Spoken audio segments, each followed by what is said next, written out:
नमस्कार, आपका शहर आपकी खबर देख रहे हैं आप। मैं हूं आपके साथ सिरान हरशेखर। सबसे पहले बात राज्यसभा के रेस की। स्पीकर के चुनाव के बाद अब राज्यसभा की एक सीट के लिए हो रहे चुनाव में भी बिहार की सियासत गर्म नजर आ रही है। एनडीए की ओर से सुशील मोदी को मैदान में उतारा गया है, तो अब महागठबंधन भी प्रत्याशी उतारने की रणनीति बना रहा है। हालांकि अभी तक किसी नाम का औपचारिक ऐलान नहीं किया गया है। आंकड़ों के लिहाज से देखें तो महागठबंधन की जीत की डगर बहुत मुश्किल है, लेकिन प्रत्याशी खड़ा कर महागठबंधन राज्यसभा चुनाव को सियासी अखाड़ा बनाने की कोशिश कर रहा है।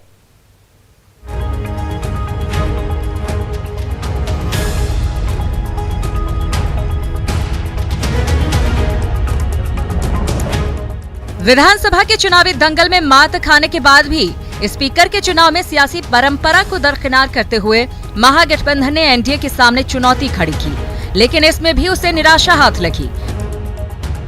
एक बार फिर राज्यसभा की एक सीट पर हो रहे उपचुनाव में विपक्ष तगड़ी चुनौती देने की रणनीति पर काम कर रहा है।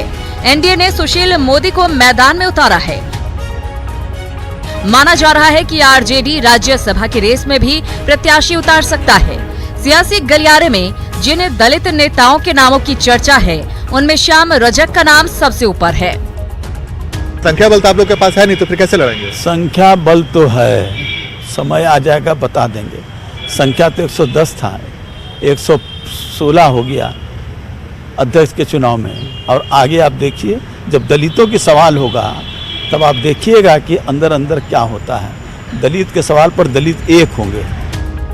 आंकड़ों के लिहाज से महागठबंधन के लिए जीत दूर की कौड़ी है। जहां तक श्याम रजक के नाम का सवाल है, तो सत्ता पक्ष ने आरजेडी पर दलितों को छलने का और परंपरा को तार तार करने का आरोप लगाया है। जिस तरीके से सामान्य राज्यसभा के चुनाव में अपने परिवार के लोगों को उतारने का काम करते हैं, और उसी तरीके से इस चुनाव में भी अपने परिवार के ही सदस्य को उतारे तो ज़्यादा बेहतर होगा। खास करके जो उनका पॉलिटिक्स चल रहा है कि दलितों को अपमानित करने के लिए, उनको खड़ा करा के उनको चुनाव हराने के लिए यह एक साजिश है। दलितों की सस्ती लोकप्रियता लेने के लिए यह काम वो कर रहे हैं, जो ठीक नहीं है। जो जब उनका राज्यसभा का चुनाव होगा उस वक्त में किसी दलित को भेजने का काम करे, ये हम आशा उनसे करेंगे। जो नेता प्रतिपक्ष हैं वह राजनीतिक मर्यादाओं को हर तरीके से तार तार करने पे लगे हुए हैं, परंपराओं को तार तार करने पे लगे हुए हैं। तो यह भी जो बात हो रही है, परंपराओं को तोड़ने की ही बात हो रही है। सीटों के समीकरण को समझें तो अगर विपक्ष की ओर से प्रत्याशी खड़ा किया भी जाता है, तो 243 सदस्यीय विधानसभा में जीत उसी की होगी जिसे पहली वरीयता में कम से कम 122 वोट मिलेंगे। ऐसे में महागठबंधन की जीत दूर की कौड़ी है। न्यूज़ 18 के लिए पटना से आनंद अमृतराज की रिपोर्ट। जाहिर है, विधानसभा चुनाव और स्पीकर के चुनाव के बाद एक बार फिर एनडीए और महागठबंधन में सियासी जोर आजमाइश हो सकती है। राज्यसभा की एक सीट के लिए 14 दिसंबर को चुनाव होना है। बीजेपी ने हेवी वेट उम्मीदवार उतारा है, वहीं महागठबंधन ने उम्मीदवार के नाम पर फैसला नहीं किया है, लेकिन उम्मीदवार उतारने से इनकार भी नहीं कर रहा है।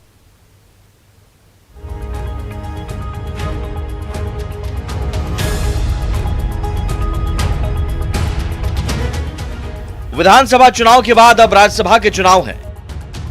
एक बार फिर एनडीए और महागठबंधन में जोर आजमाइश हो सकती है। बीजेपी ने पूर्व डिप्टी सीएम सुशील मोदी को उम्मीदवार बनाया है, तो महागठबंधन ने चुनाव पर फिलहाल फैसला नहीं किया है। हालांकि नेता उम्मीदवार उतारने से इनकार भी नहीं कर रहे हैं, तो कांग्रेस सरकार के खिलाफ हर मुद्दे पर आरजेडी का साथ देने की बात कर रही है। अभी विचारणीय है, जब बातें हो रही हैं, देखें क्या आपको खबर मिल जाएगी। संख्या बल पर सीट मिलेगा तो उसके संख्या के हिसाब से नहीं है, लेकिन लोकतंत्र में सबको लड़ने का अपना अधिकार है। उस पर यदि राजद के लोग अपना उम्मीदवार देना चाहते हैं तो कांग्रेस पार्टी को समर्थन करना ही है। एक तो उम्मीदवार दमदार और ऊपर से आंकड़े एनडीए के पक्ष में हैं। विधानसभा में एनडीए के 125 सदस्य हैं, जिनमें से बीजेपी के 74, जेडीयू के 43, हम के 4 और वीआईपी के 4 सदस्य हैं। जबकि महागठबंधन के पास आरजेडी के 75, कांग्रेस के 19 और वाम दलों के 16 सदस्यों की संख्या बल के साथ कुल समर्थन 110 ही पहुंचता है, जबकि जीत के लिए 123 सदस्यों की संख्या चाहिए। ऐसे में सत्ता पक्ष का कहना है कि अगर महागठबंधन उम्मीदवार उतारता है तो हश्र वही होगा जो विधानसभा अध्यक्ष के चुनाव में हुआ था। वही हर्ष होगा जो हर्ष स्पीकर के चुनाव में हुआ है, वही हर्ष होगा और कोई हॉर्स ट्रेडिंग का सवाल ही नहीं पैदा होता है, क्योंकि वोट दिखा करके अपने दल के नेताओं को दिखा के देना पड़ता है। सदस्यों की संख्या के हिसाब से एनडीए उम्मीदवार की जीत तय मानी जा रही है, लेकिन विपक्ष उम्मीदवार उतारता है तो सर्द मौसम में सियासी पारा एक बार फिर चढ़ सकता है। न्यूज़ 18 के लिए पटना से संजय कुमार की रिपोर्ट। तो सियासी पारा बिहार का गर्माता हुआ नजर आ रहा है। अब जरा इस खबर को समझिए। एनडीए के उम्मीदवार सुशील मोदी हैं।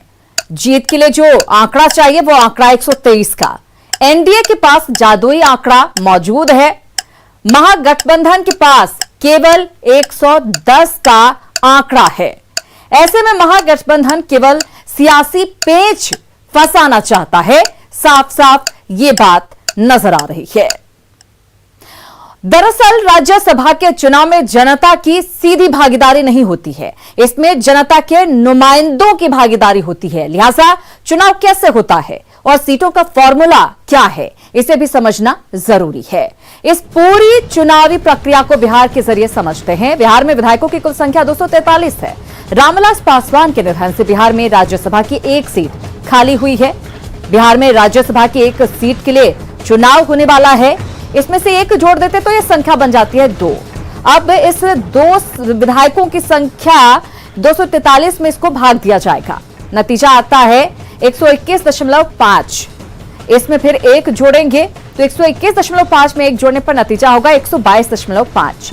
इस तरह जीत के लिए विधायकों की जो संख्या चाहिए होगी वो संख्या होगी, जो जादुई आंकड़ा होगा वो होगा 123 का, जो फिलहाल एनडीए के पास है, महागठबंधन के पास नहीं है।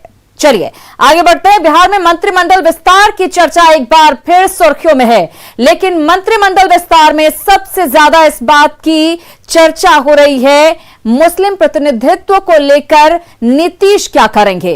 क्योंकि इस बार कोई भी मुस्लिम चेहरा जीत की माला नहीं पहन पाया है, लिहाजा अब मुस्लिम समुदाय से मंत्री बनाए जाने को लेकर कई विकल्प तलाशे जा रहे हैं।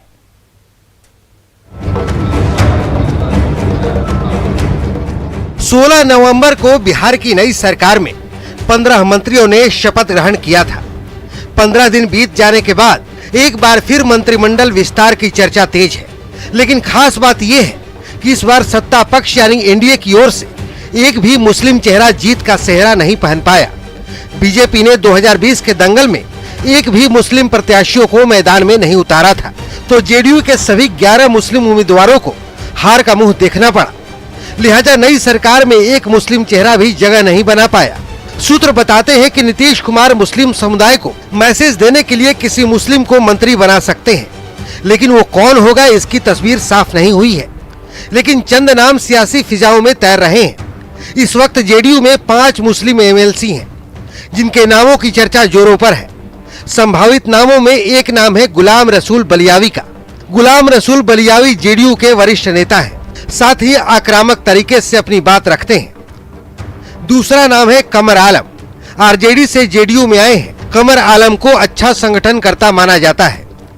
तीसरा नाम है गुलाम गौस का, जो जेडीयू के एमएलसी हैं और पसमानदा समाज से आते हैं। चौथा नाम है तनवीर अख्तर का, जो जेएनयू के प्रेसिडेंट रह चुके हैं और अल्पसंख्यक प्रकोष्ठ के अध्यक्ष भी हैं। पांचवा नाम है खालिद अनवर का, जिनकी पैठ मुस्लिम धर्मगुरुओं में अच्छी मानी जाती है।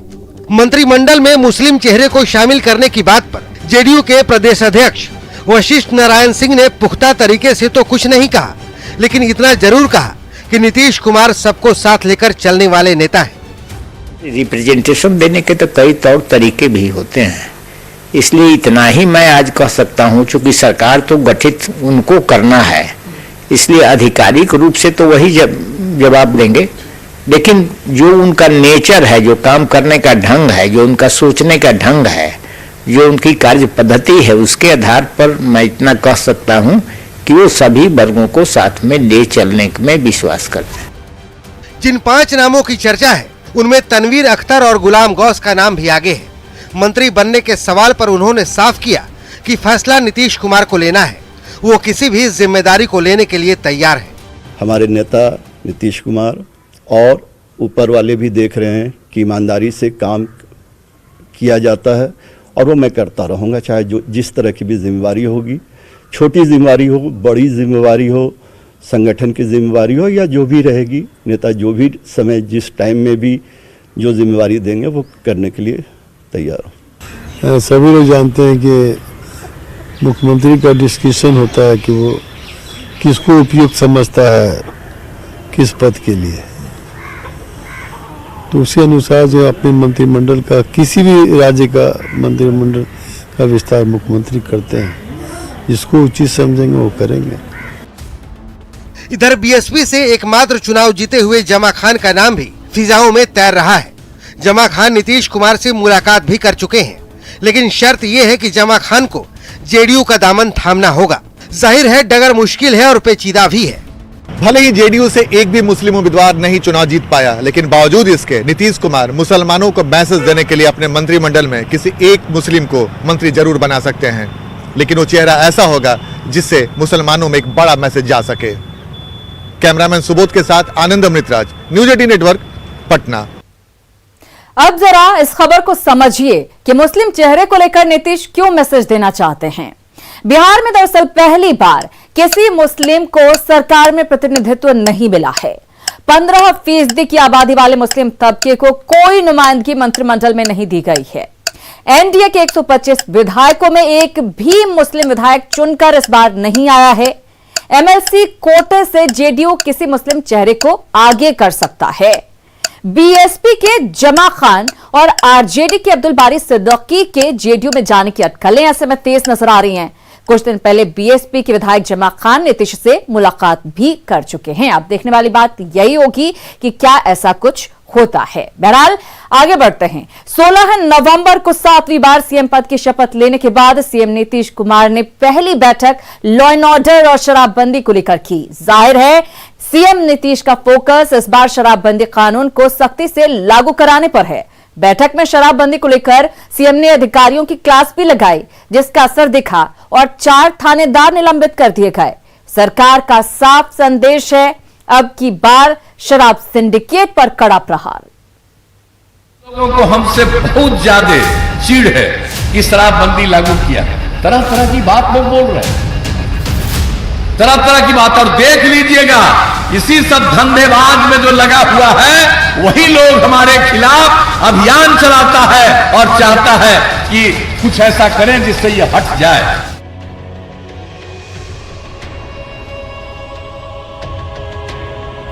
एक महीने पहले बिहार चुनाव के दौरान सीएम नीतीश को जो शराब माफिया हटाने की फिराक में थे, सत्ता में आने के बाद सीएम नीतीश ने उन्हीं शराब माफियाओं पर पहला प्रहार किया है।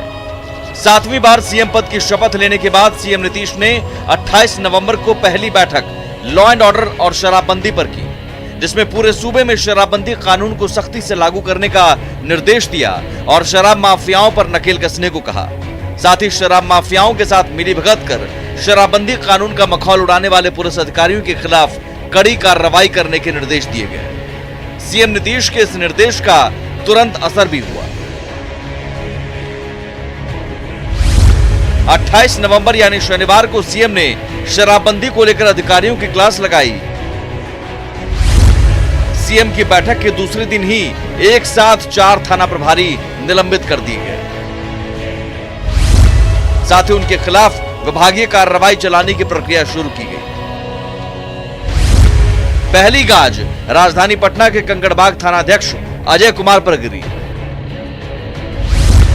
दरअसल पुलिस मुख्यालय की केंद्रीय टीम ने कंकड़बाग थाना क्षेत्र के अशोकनगर में छापेमारी कर भारी मात्रा में शराब जब्त की थी, जिससे शराबबंदी कानून लागू करने में कंकड़बाग थाना की लापरवाही सामने आई। वहीं गंगा ब्रिज थाना प्रभारी पंकज कुमार को भी निलंबित किया गया। यहां भी केंद्रीय टीम ने गंगा ब्रिज थाना के स्थित दियारा इलाके में भारी मात्रा में चल रही शराब भट्टियों का खुलासा किया था। इसी तरह मुजफ्फरपुर जिले के अहियापुर थाना क्षेत्र में भी लापरवाही बरतने वाले अहियापुर थानाध्यक्ष दिनेश कुमार को निलंबित किया गया। मुजफ्फरपुर जिले में ही मीनापुर थाना प्रभारी अविनाश चंद्र को निलंबित किया गया। मीनापुर में विधानसभा चुनाव के दौरान शराब और पैसा बांटने का वीडियो वायरल हुआ था।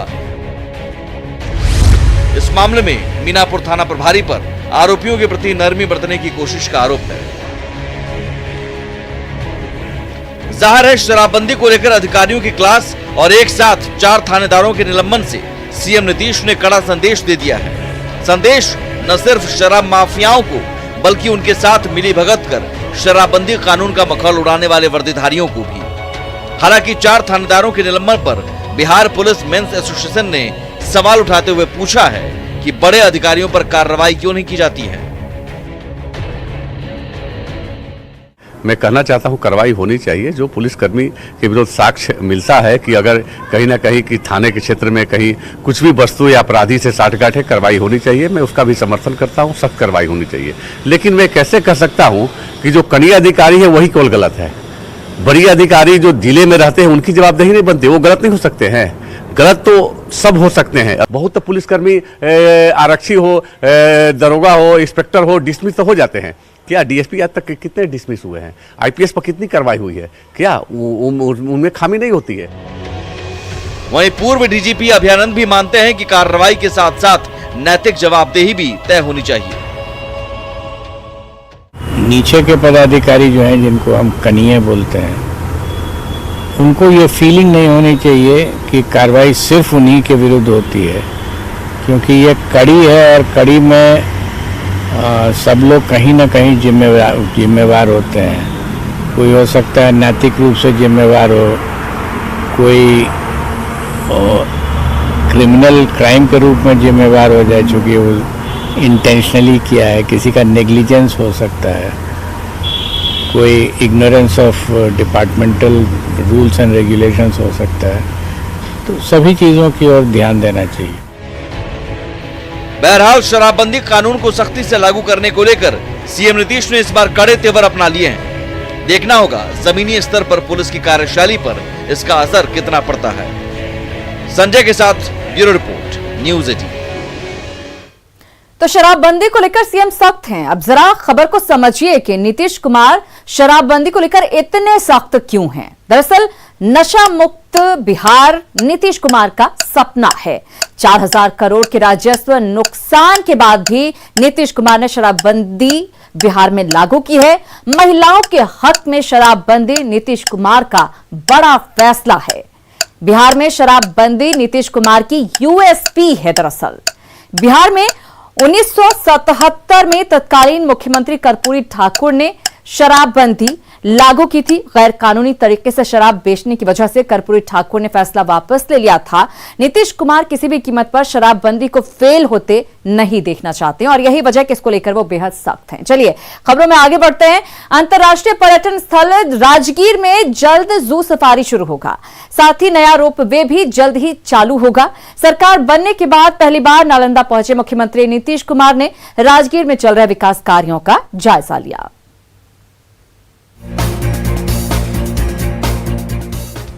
मुख्यमंत्री नीतीश कुमार ने अपने मुख्यमंत्री काल में राजगीर को अंतर्राष्ट्रीय पर्यटन स्थल के रूप में विकसित करने में कोई कोर कसर नहीं छोड़ी है। नई सरकार के गठन के बाद मंगलवार को सीएम एक बार फिर राजगीर पहुंचे और 8 सीटर रोपवे और जू सफारी समेत बाकी योजनाओं का जायजा लिया। इस दौरान मुख्यमंत्री नीतीश कुमार ने नई रोपवे का ट्रायल कराकर देखा और निर्माण कार्य को फरवरी तक पूरा कर लेने का निर्देश दिया। लोगों ने तो इसके बारे में तय किया हुआ था, पिछले ही वर्ष 25 अक्टूबर तक ये तैयार हो जाएगी। जब इसका 50वां सालगिरह था तो उस समय तो नहीं बन पाया था, लेकिन बाद में जो पता चला इस बीच में कोरोना वगैरह था, तो खैर हम लोगों ने इसके बारे में बार बार कहा कि इसको जल्दी से जल्दी करिए। और इस बार हम जानबूझ करके आए हैं देखने के लिए कि कितना समय लगेगा। जाड़े का मौसम है, इसी में कर रहे हैं, यानी हर हालत में फरवरी के पहले करवाएं। अपने राजगीर दौरे के दौरान सीएम ने घोड़ा कटोरा का भी जायजा लिया और वेणुवन में बत्तखों को दाना खिलाया। सोच बहुत पहले से थी और इसी को ध्यान में रख करके उसके विस्तारीकरण की योजना बनाई गई और अब आप देख रहे हैं कि कैसा ये सुंदर लगेगा। तो चूंकि काम जारी है तो हम इस पर देखने के लिए चले आए, क्योंकि अनेकों बार हमने इसको देखा है और जो भी सलाह देना था हमने दिया था, और इस बीच में जो पूरा का पूरा काम हो रहा है बहुत अच्छा है। दरअसल राजगीर को अंतर्राष्ट्रीय पर्यटन स्थल के रूप में विकसित करना सीएम का ड्रीम प्रोजेक्ट है और इसके लिए राजगीर में राज्य सरकार की तरफ से कई महत्वपूर्ण निर्माण कार्य चल रहे हैं, जिनका निरीक्षण नीतीश कुमार खुद समय समय पर करते रहते हैं। न्यूज 18 के लिए नालंदा से अभिषेक के साथ आनंद अमृतराज की रिपोर्ट। कृषि कानूनों के खिलाफ किसानों का आंदोलन जारी रहेगा, लेकिन बातचीत का सिलसिला बरकरार रहेगा। सरकार ने अगली बैठक के लिए 3 दिसंबर की तारीख तय की है। बैठक में करीब 35 किसान नेताओं से सरकार की ओर से केंद्रीय मंत्री पीयूष गोयल और नरेंद्र सिंह तोमर ने बातचीत की।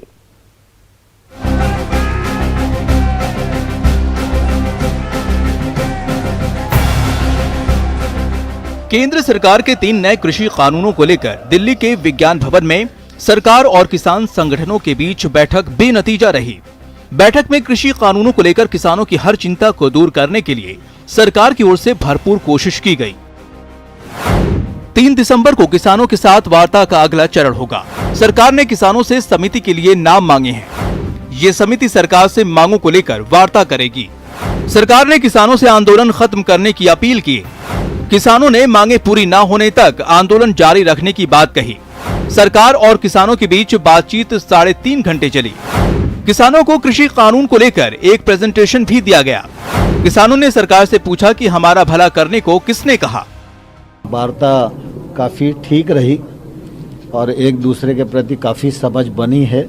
ये लोग भी इशू अपने लेकर आएंगे और उन पर बिंदुवार फिर चर्चा की जाएगी। हम उनको कन्विंस करा देंगे कि इसकी एक भी क्लॉज, एक भी सेक्शन है जो वो प्रो फार्मर नहीं है। धरना चालू रहेगा। धरना जितनी देर हमारा फैसला नहीं होता, संघर्ष जारी रहेगा। हमारी 8 मांगे थी और उन्होंने कहा 3 तारीख को दोबारा बैठेंगे। हमने ये भी कहा कि एक वहम आप निकाल दिए कि ये आंदोलन वापस नहीं होगा जब तक कानून वापस नहीं होंगे। बातचीत चलेगी प्रोसेस में। उसके लिए हमने पूरे सारे जो लोग आए हैं मीटिंग के लिए, सभी के सभी लोग बैठेंगे।